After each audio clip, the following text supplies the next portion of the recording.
విన్నవించగా అందుబాటులోనే ఉన్నానుగా తీగ చాటుగా మూగపాటగా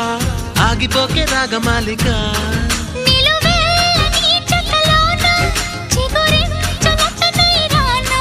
కొనగోటి కొంటె నానా